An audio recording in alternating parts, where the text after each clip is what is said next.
Good morning and welcome to Legally Speaking with Attorney Antoinette Osborne. This program is for information purposes only.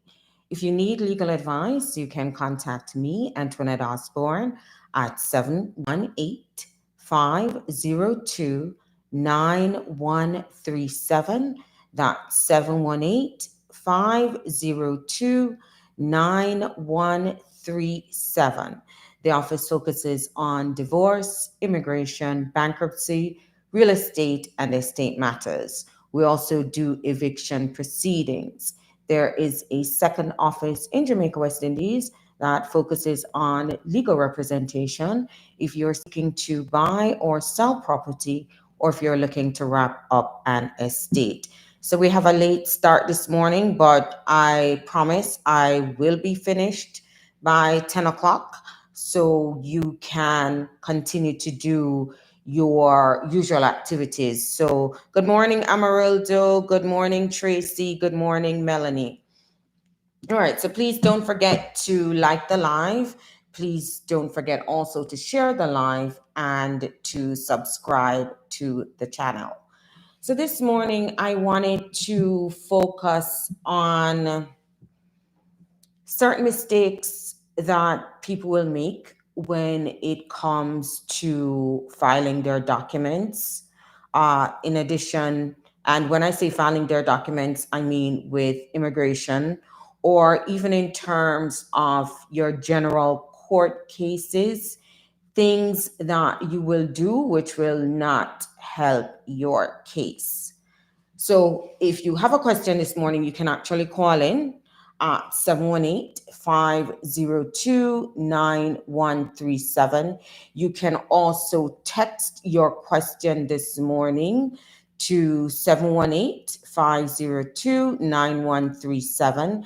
And it is the same number you would call during the week to make an appointment. So let's look at simple mistakes that people will do when it comes to their documentation. All right, so let's start with people with convictions. If you have ever been arrested and you have an immigration case that you are going to file, one, prior to even submitting your documents, I would recommend you speak to an attorney, review your disposition. Caller, you are on the air and you are live. Good morning, Sandra. Sorry about that. I was just calling to find out if you're on the air because I'm trying to get on and I can't get on to hear you. Yes, I'm here. Is it that you're not hearing me? No, I'm not hearing anything. Oh. Right, let me try again. Okay, are you seeing me though? No, nothing.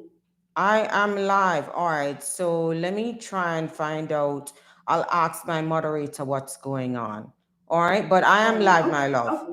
All right, take care. Okay. All right. Are you, for the people who are actually speaking in the live, are you able to hear me? All right, so Amarilla says he can't hear me. Good. I don't know what's going on with her devices, but she can't hear me. All right, so one of the things you should do if you have a criminal disposition, speak to an attorney to review that disposition with you. I've had clients who come in and I cannot put in an application for them, right? Because it's either it's a one-way ticket. Anyone with an aggravated felony, it's a one-way ticket for you to return to your home country. So I'm not gonna do that. I'm not gonna put it in. Some people, their dispositions are such that it's, even though it's not a one-way ticket, they may not be eligible for a waiver. So we're just not even going to touch it. But I think you should review your disposition with an attorney. All right, so when you are having cleared your disposition, and it is something that either if it's deportable, you can get a waiver, or an or if you're inadmissible because you're just looking the green card, you're eligible for a waiver, ensure your dispositions are certified. I think during COVID, what was happening was people weren't feeling seals. I know if you're looking to get a deed for your premises, the city registry does this now. And I think what, because some judges aren't aware, they're not like putting the seal, and it's very annoying. So I just staple my receipt to the deed if I am looking to put it into evidence. But with your criminal dispositions, you must get certified dispositions. It does not make any sense. You are going to delay your case because you have to now go ahead and you have to get a certified disposition, right? 1 second. All right. So, good morning, Statius. Good morning, Trevor, June, and Melanie. All right. So, yes, June, boy. Nothing like June to be the record keeper. Yes, June. I was a bit late this morning, but I'm not going to carry you guys over 10 a.m. I know you all have stuff to do. All right. So that's the dispositions. It must be certified. Your birth certificates, when you're going before an actual officer, can I be walking with a copy of your birth certificate? It has to be the original or it must be a certified copy. Now, one of the things that you must be aware of is each country at time will update their birth certificates. So if it is that your birth certificate, for example, in Jamaica, depending on when you were born, like someone as old as me would have had the white birth certificate. That is no longer used by immigration. They want that multicolored birth certificate that the Registrar General Department is actually using or they're issuing now. So you have to look at, in terms of your identity documents, the birth certificates, the marriage certificates, you have to ensure that it is in an acceptable form that is accepted by immigration. Because you walk in with that old time birth certificate, here you go, you're gonna get a requisition. And one of the things is, if your officer is not very like proactive, or he has waited so long for this birth certificate, he has forgotten the file. What's going to happen, unfortunately, is sometimes you get a very slow response to the adjudication, and I mean the final adjudication of your case, because you were not prepared. So this is why I am encouraging all the viewers, ensure that your documentation is up to date. With your divorces, I want to encourage you, if you're in a jurisdiction, a country that deals with the NISI and the absolute, your NISI does not divorce you. You have to get the absolute.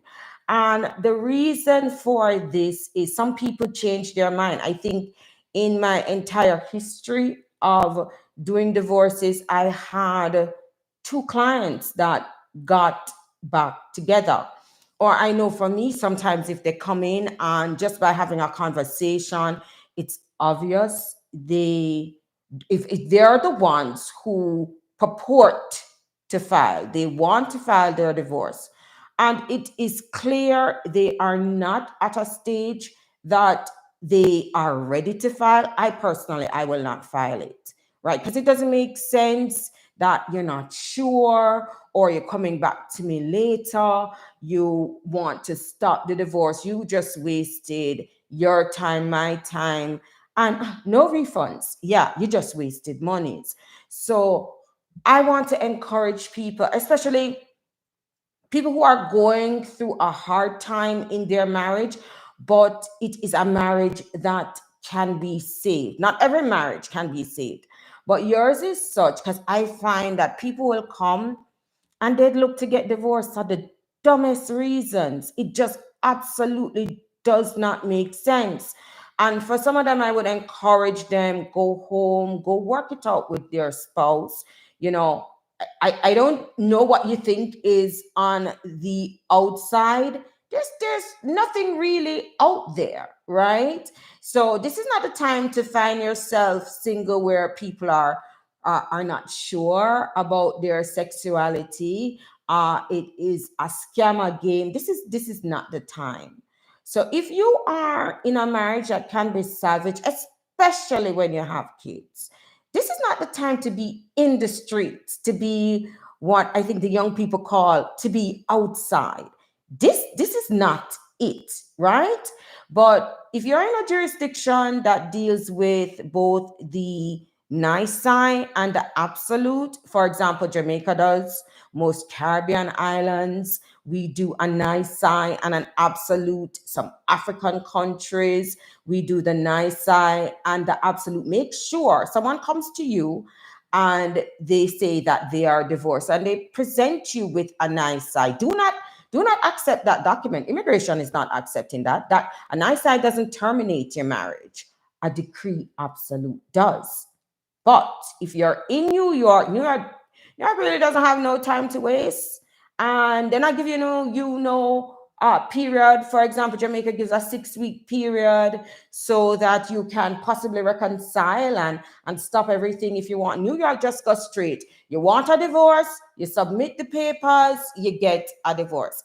And that's the reality. So for some people, it is a one-shot deal. You put in your documents, the person is served, they either sign off on that affidavit, they have received the documents and they're waiving that time to file. Straight shooters, just go straight ahead, just go and file for your divorce. So this morning, good morning. Just tuning in, you're listening to Legally Speaking with attorney Antoinette Osborne. This morning, we are focusing on documents where you are presenting them, whether it's to immigration or just in a court setting. We want to ensure that you have the correct documentation. I want you also to look at your documents. You'd be surprised that on your documents, your mother's name, her legal name is not on the birth certificate. It is her pet name. And then when you look to go later on to file for your mom, because some people, especially in like the islands, we most people have a second name, right? That's it. I've had people that I grew up with all my life and I know them by a certain name, and then they call the office and they give a completely different name. Like, who are, I don't know you. And then they have to say the other name, and I'm like, okay, put through the call.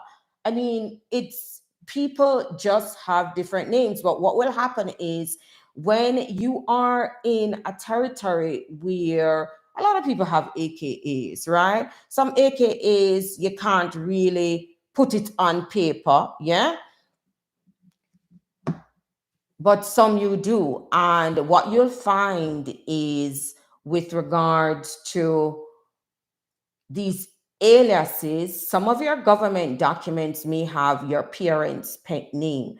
And the issue arises where you're looking to file for your parent, and here we have a mismatching name. So here we go now with the explanation. Look at your documents, look at who is registered on the documents as your parents. Some people are seeking to have their children file for them. And I find this mostly with fathers, right? So they're looking to either file for their dad or their dad to file for them. There is no father listed, right? So if it is that you're looking to file for your father, I'm going to encourage you, especially if you're in a jurisdiction where people are not marrying these days, right? So most of the hospitals, if it is that there's no one there to claim that child. They're not putting a child on the birth certificate. Some women may also not put a father on the birth certificate because I'm not sure. It's just that unfortunately happens sometimes. So, with regards to, and I want to encourage children, especially if it is that you're looking to file for your father, ensure that the birth certificate, your birth certificate, has him listed as a father. Yeah, you'd be surprised. Some people also, there has to be some form of a rectification of birth certificates because there was one man on the name when you were born, and later in life there is another man on the birth certificate. So here we have an uphill battle, whether it is that you're being replaced, right? Or you are replacing somebody else on the birth certificate as dad. The late entry, look at your documents again. Look at the time of entry of the father on the birth certificate. This is a fraud trigger. Some fathers are being registered 2, 3 years, sometimes 10, 15 years after. Makes absolutely no sense to me. People are more into the physical day to day, but your documents are extremely important. So I don't know. My father was a bossy Negro, honey. His name is on all the birth certificate from conception. My father don't play that. My father don't believe in a no stepfather business. Nope, nope, one father. All right. So some Tracy Nina asks how to get her Jamaican citizenship back, her dual citizenship. If she was Jamaican, who was born Jamaican, and then she naturalized and she became a U.S. citizen. Jamaica and the United States recognizes that dual citizenship. So I'm not sure what does she mean to get her Jamaican citizenship back, right? It's there, right? So Amarilla said he has a black and white birth certificate too. I'm telling you. That means me and Amarilda, we all in our life now, right? So we had that sort of birth certificate. All right. So we've gone over the dispositions, get your certified copy. It's like in the city, it's $10. In the suburbs, it's way cheaper. And this is a document. No one really should have an excuse why they can't get it. It's a document that is available the same day. In the city, it's like $10 in New York City. In the suburbs, it is cheaper, but I'm not sure of the cost. It's something if you have a disposition that you need because you have had a criminal case, whether you pled guilty, you were convicted, or there was not guilty adjudication, you need to have your dispositions. And here's my recommendation, especially when you are requesting out of state dispositions, request like 3 or 4 of them, right? When you go in for your green card interview, you have to provide the original. The officer is looking to feel for the seal, right? So there you go. That disposition is gone in the file. You are coming back either for your 10-year green card, the officer is taking a certified copy of that disposition. And with you, so there goes disposition number 2. Then you are dealing with your citizenship. Here you go. You have to provide the disposition. So my recommendation is you are applying for this disposition. I mean, it's not that pricey that you can't get like 3 or 4 copies of the disposition. Yeah. I'll tell you this. I had a gentleman come into my office one day and the guy had like 20 dispositions, like seriously. So I'm thinking, okay, probably these are like duplicates or he was just making No, young men, especially young black men, yeah, because we are often the target. You need to keep away from law enforcement as far, you have like I think it's a fire trucks that say keep like 100 feet back. I want you to do so. Uh, who picking up in life, with so many dispositions? I'll tell you this, even if a lot of them got dismissed, you don't look good. I want you to understand that this green card is a discretionary relief. And where it is that you're having like so much encounter with law enforcement, like this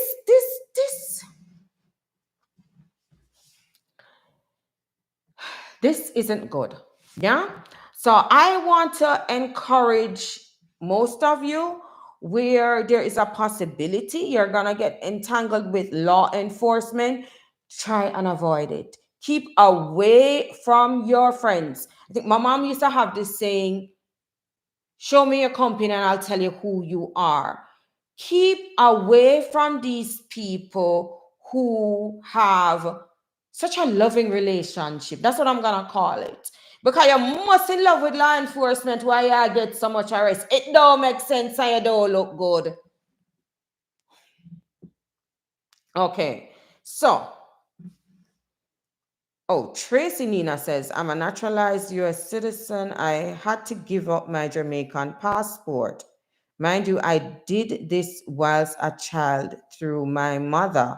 I'm not sure, Tracy, who you gave your passport up to, but it, Jamaica and the United States recognizes a dual citizenship. I don't know what were the circumstances, but this is something why you had to surrender your passport. I'm not sure if it was sent for a renewal.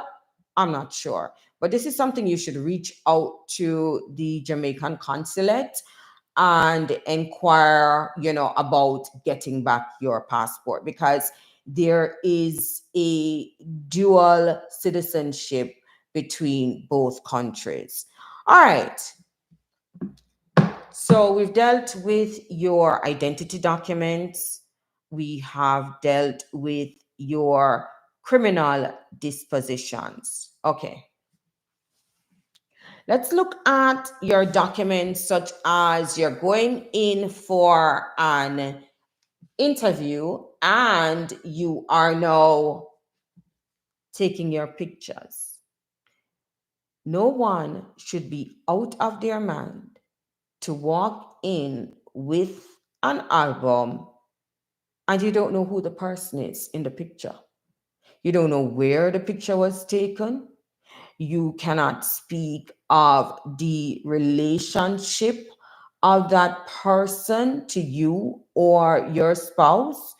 It absolutely does not make sense. I had this girl I knew once, right? She was Jamaican and she married this guy from the Dominican Republic. And me personally, I can't deal with nobody who, unless you speak English in that intimate setting. Yeah? I'm not learning a new language, especially at this age. Anyway, so she married the guy and she decided, because you're going into a family, one of the roughest things I will tell you that can happen to you is when them a chat to you, and because you don't know the language, because them a chat you and them a rinse you and them a rub you out and them a smile. But guess what? You have no idea what they are saying. Yeah, so once she married that guy, she made sure she was fluent in Spanish, because if they were ever going to speak about her, she wanted to make sure she knew what they were saying. And I would advise anyone who is crossing over culturally into a family where, especially island people, our main language, except for Puerto Ricans and the people from the Dominican Republic, they speak Spanish. think, what is it? Martinique speaks Dutch or French. Uh, if you're going into a household and you are an English speaker, I am going to encourage you, because obviously, if you are with your spouse, he knows some form of English. But you see, the family settings, try and ensure that you learn the language. Yeah, I have a girlfriend now. She is dating a guy from Haiti. And the mama decides, say, she not chat to her in her English because she forgot learn Creole. And rightly so, you're coming into our family, right? Because when you take up somebody, also take up the family. And that's why, ladies, when these men are dating you, they want to see your mother. Because they want to see which kind of crosses them are pick up in them life. But her soon-to-be mother-in-law has made it clear. You need to learn Creole. And I absolutely agree with the mother-in-law. It's you who you're coming to us. You are coming into this family. Go learn some Creole. Yeah, why not? Completely agree. And for those non-English speaking people who you're submitting your documents to immigration, it must be translated. Yeah. And I had to say to my clients, because if we use the WhatsApp, I'm like, I need this translated. And people are exhausted, but think about it. If you are an officer and you're going through the history of the documentation and you do not speak French, you do not speak Spanish, I don't know, for some words in French, and I didn't do French in school. I have no idea. For some words, I'm able to tell what they are, right? I had a client come to my office one time from Haiti, and he was just speaking Creole, and I don't speak Creole. I mean, the name is just French because my mother had loved the French language when she was going to teach field. But in reality, I don't speak one lick of French. I don't speak one lick of Creole. But your documents have to be translated. Yeah? All right. So let's look at the time. I know I'm late, so I am so not taking you past your 10 o'clock where you have things to do. All right. Ensure your documents are in order. So important. In terms of preparing for your interview, I'll give you a joke. I was driving with some of my sister in them, right? And that was when I used to live in Connecticut. And we are driving down to New York. And my sister in borrow, or what would I call in Jamaica, spooky.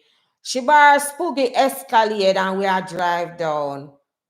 Why, when we are drive down, we have an accident? I mean, I tell you, you say some of your sister in the street, she turned around one time in the car. Look, this is the version. Me say, blow off, yeah, little traffic thing. But then she probably thinking of the insurance. Yeah? So then the guy came and her license at the time, she can't drive. She just had a Jamaican driver's license. And the officer was like, who has a Connecticut driver's license in here? And I had it at the time. He's like, you take over. Yeah, so she had an accident and thing. And yeah, but it is what it is. So I will tell you this. Make sure your stories align. Yeah. You could start whispering in one person's ear. And by the time you reach to like probably the fifth person who is sitting in a row, you have a completely different story. So I think sometimes you can discuss, especially if it's a marriage-based interviews. Right now, if your documents are copacetic, they're not calling you in for an interview. So if you get called in for an interview, I'll tell you this, it's something that the officer couldn't figure out. Probably it is that the officer suspected fraud. Anybody getting called in a marriage based interview, or just by the documents alone, they need to investigate further. So they want to call you in, they want to hear what you have to say, they need your version because they need your testimony, right? So for these interviews, make sure and that your stories align. One of the things too is they will ask your spouse certain things.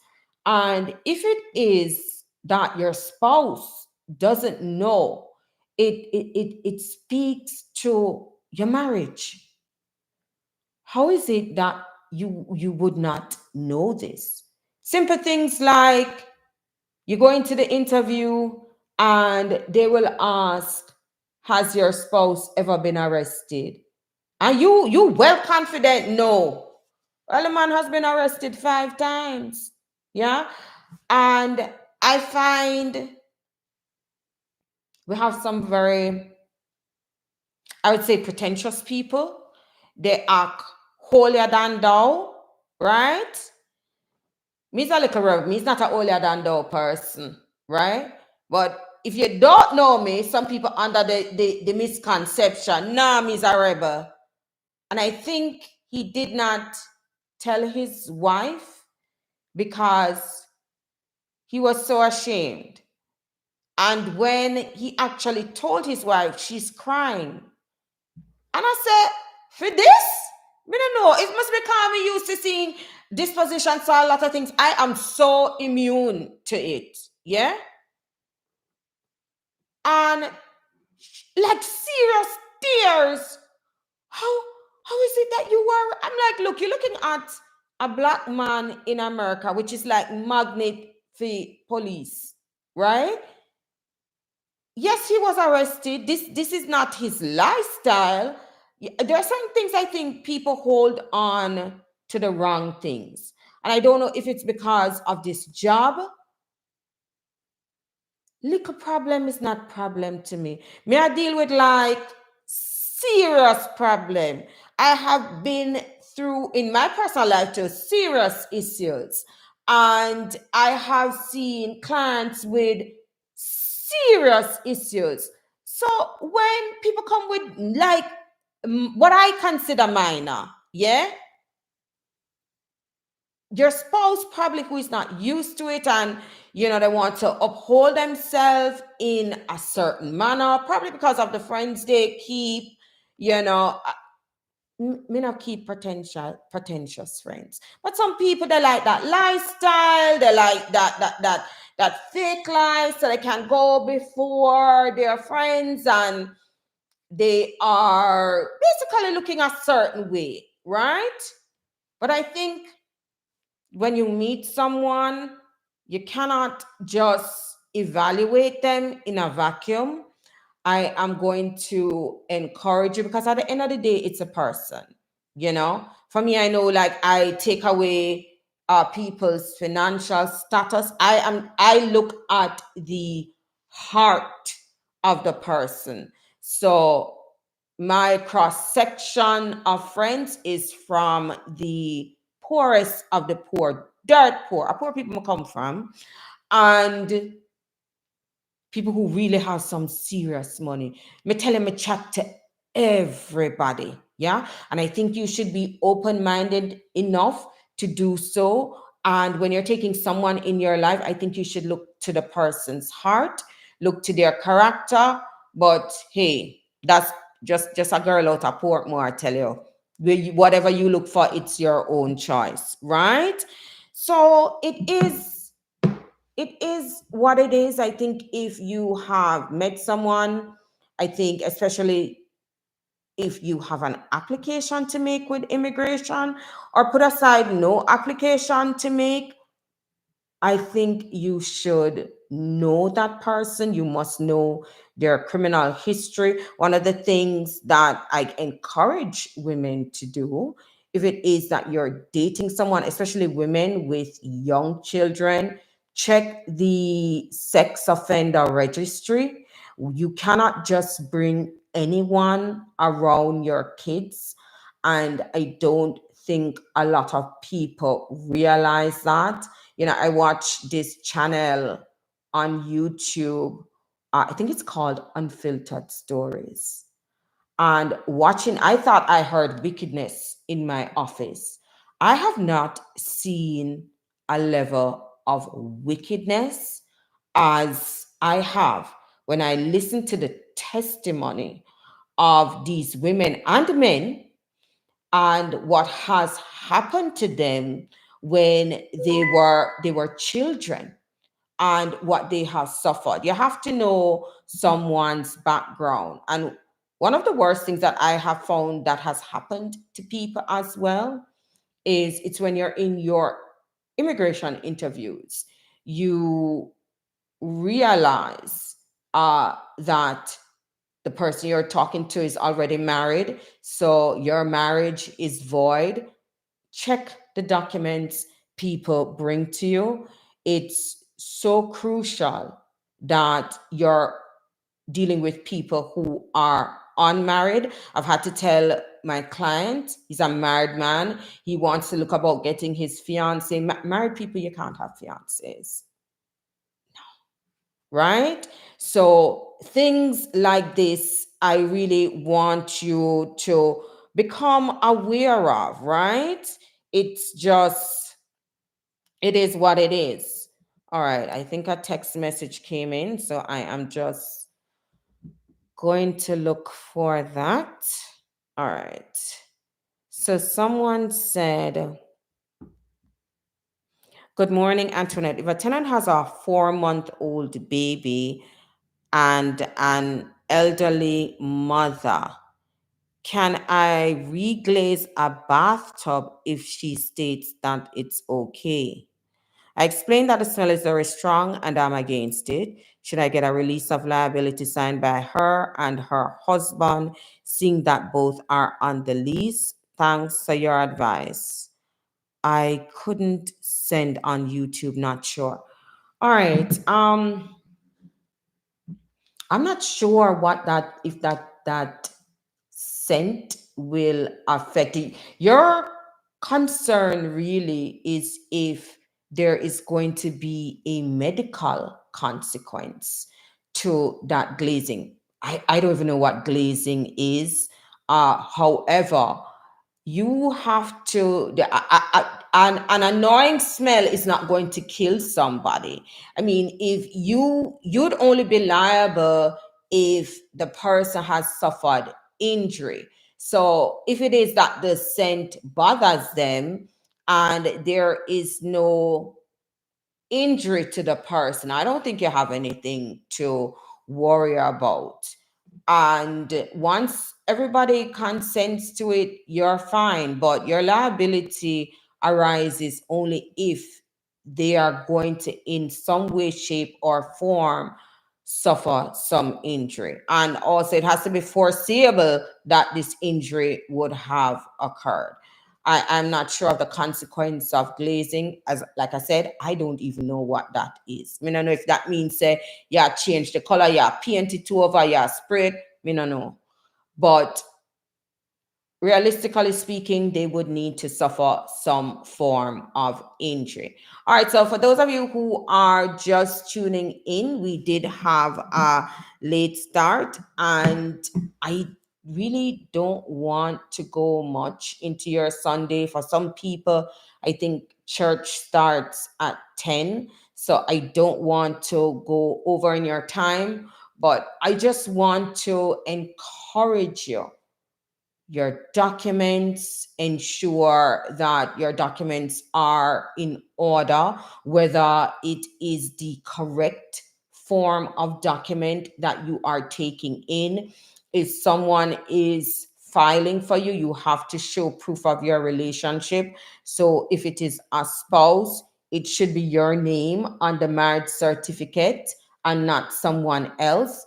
If it is a child, you should be listed as the parent on the birth certificate. And I'll tell you, and I'll tell anyone, late registration of the parents, that is a fraud trigger, right? And you have to prove that the relationship is bona fide. So your convictions, make sure that they are sealed, that the seal is in fact raised. It's a legitimate document issued from the court for termination of marriages. You have some jurisdictions that will deal with a judgment of divorce, whilst you have those jurisdictions that will deal with a nisi and absolute. Do not accept a decree nisi to terminate your marriage. All right, so I am going to wrap it up this morning. It is, in fact, 10 o'clock. I want to wish everyone a safe and blessed week and a happy Sunday. I will see you next week, Sunday, God's willing, life sparing, like we like to say in Jamaica.